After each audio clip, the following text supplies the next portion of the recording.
Their new carpentry program specifically is looking for students that want to really get a jump start in their career.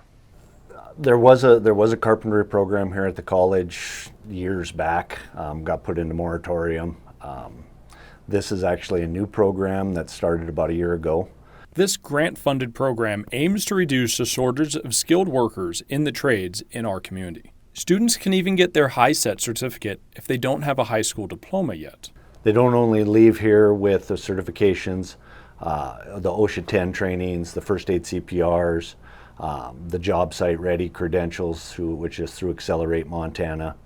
If we have individuals coming in and they don't have their high school diploma, we work with the CRCC, which is on campus here, and we work to get their high set. The Future Build program makes students ready to get to work right away. We do an NCCR curriculum here as well, where most carpenters and things like that, they're using that curriculum for their apprenticeship programs.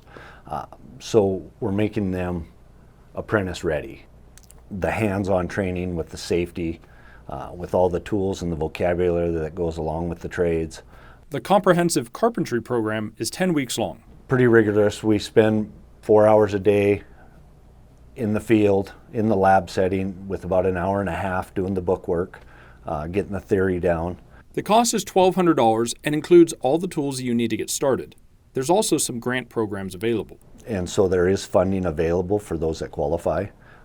They leave with the micro credentials in job site ready. They get their OSHA 10 card, first aid CPR, and a lot of hands-on training to develop those skills that they're going to need. They also leave here with a set of tool bags. Interested applicants can call the college or just walk in for more info. Not only do we do the carpentry aspect of it on basically the framing from floor to roof, we try adding in some of the other components too, as far as the other trades that it takes to build something. And I think most employers today, they're looking for those types of individuals that are safety conscious and that have an idea what's going on in the job. In Great Falls, I'm James Rowland, MTN News.